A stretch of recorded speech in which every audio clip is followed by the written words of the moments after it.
मिलेगा एसएसआर को इंसाफ। अक्सर दिखाई नहीं देता पर शामिल जरूर होता है सर। हर खुदकुशी करने वाले का कातिल जरूर होता है सर। बनेगा नेपोटिज्म का शिकार। Intense pressure on windpipe resulting in choking. वो बेवकूफ सोच रहे हैं कि इधर प्रेशर पड़ने की वजह से मर गए। पिछले 4 साल से जो यहाँ प्रेशर पड़ रहा है उसका कुछ रिपोर्ट में है नहीं। ये इंजीनियर्स बड़े चालाक होते हैं, ऐसे कोई मशीन ही नहीं बनी। दिलाए एसएसआर को। आपकी आंखें तो खुली रहेंगी सर, पर आप कुछ देख नहीं पाएंगे। आपके कान खुले रहेंगे पर आप कुछ सुन नहीं पाएंगे।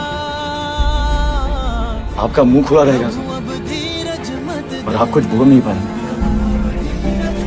और सबसे बड़ी बात सर, आप सब कुछ समझ जाओ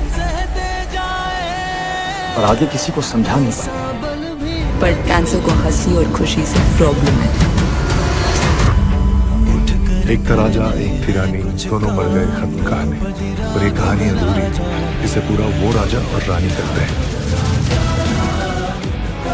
जन्म कब लेना है और मरना कब हम डिसाइड नहीं कर सकते, पर कैसे जीना वो हम डिसाइड कर सकते हैं। सही किसी बात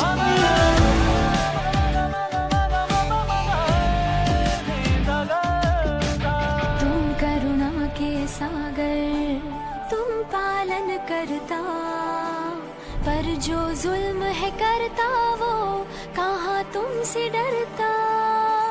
घायल है भोला इंसान, रघुपति राघव राजा राम।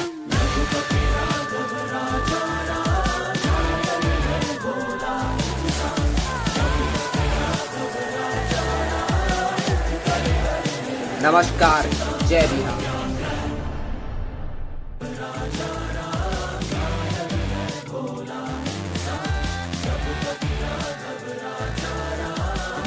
मैं बिहार हूँ, महात्मा बुद्ध और महावीर जैन की धरती, जिसने सम्राट अशोक और चंद्रगुप्त मौर्य जैसे शूरवीरों से लेकर आर्यभट्ट और चाणक्य जैसे महान विद्वान हस्तियों को जन्म दिया। हाँ, मेरा वर्तमान बहुत विकसित नहीं है, लेकिन मैंने खुद में एक गौरवशाली इतिहास समेट रखा है। आज इस धरती के बेटे हर क्षेत्र में आगे बढ़कर देश और दुनिया के विकास में अपना योगदान दे रहे हैं। बिहार के एक ऐसे ही बेटे थे सुशांत सिंह राजपूत, जिन्होंने बॉलीवुड में सफलता का परचम लहराने के साथ साथ टेलीविजन और शिक्षा के क्षेत्र में भी कई उपलब्धियां हासिल की। सुशांत एक्टिंग के साथ साथ आर्टिफिशियल इंटेलिजेंस और प्रोग्रामिंग के क्षेत्र में भी काम कर रहे थे। लेकिन इस बिहार के सपूत को जाने किन बॉलीवुड के माफियाओं की नजर लगी और 34 साल की उम्र में ही कई बुलंदियां हासिल करने वाले बिहार के इस बेटे का निधन हो गया। सुशांत सिंह राजपूत, एक इंसान जिसने बिना किसी गॉडफादर के अपनी कड़ी मेहनत और लगन के दम पर जमीन से उठकर सितारों तक की बुलंदी हासिल की। एक इंसान जिसने अपने हुनर के दम पर कई क्षेत्रों में कई उपलब्धियां हासिल की। आज देश के एक बड़े हिस्से का मानना है कि ऐसे महत्वाकांक्षी इंसान के सफर का अंत इतना दुखद नहीं हो सकता। कई ऐसे साक्ष्य सामने आए हैं जो इस तरफ इशारा करते हैं कि ये आत्महत्या नहीं था। आज इंटरनेट के माध्यम से सुशांत सिंह राजपूत को न्याय दिलाने की कई कोशिशें चलाई जा रही हैं। हर तरफ इस मामले की सीबीआई जांच कराने की मांग उठ रही है और इसी मांग को जमीनी स्तर पर और मजबूत बनाने के लिए और प्रधानमंत्री कार्यालय तक पहुंचाने के लिए काफी बड़े स्तर पर इंसाफ एसएसआर नाम की एक मुहिम चलाई जा रही है, जिसे लॉकडाउन के सारे नियमों का पालन करते हुए एग्जीक्यूट किया जाएगा। इस मुहिम में बिहार के स्थानीय कलाकार, छात्रगण, बिहार के निवासी और देश के कोने कोने में रह रहे बिहार से जुड़े लोग मिलकर बिहार की एक बुलंद आवाज बन रहे हैं। एक बुलंद आवाज जो मांग कर रही है सुशांत सिंह राजपूत को इंसाफ दिलाने की। एक बुलंद आवाज जो मांग कर रही है सच जानने की। एक बुलंद आवाज जिसे बॉलीवुड के माफियाओं के अथाह पैसे और पावर से नहीं दबाया जा सकता।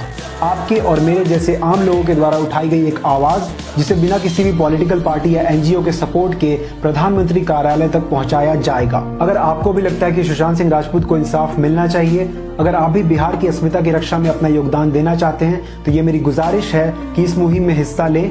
इस वीडियो को जितना हो सके शेयर करें और हमारे फेसबुक पेज इंसाफ एसएसआर को लाइक करके अपना सपोर्ट दिखाएं। बहुत सारी आशा के साथ आपसे अलविदा लेता हूं। धन्यवाद।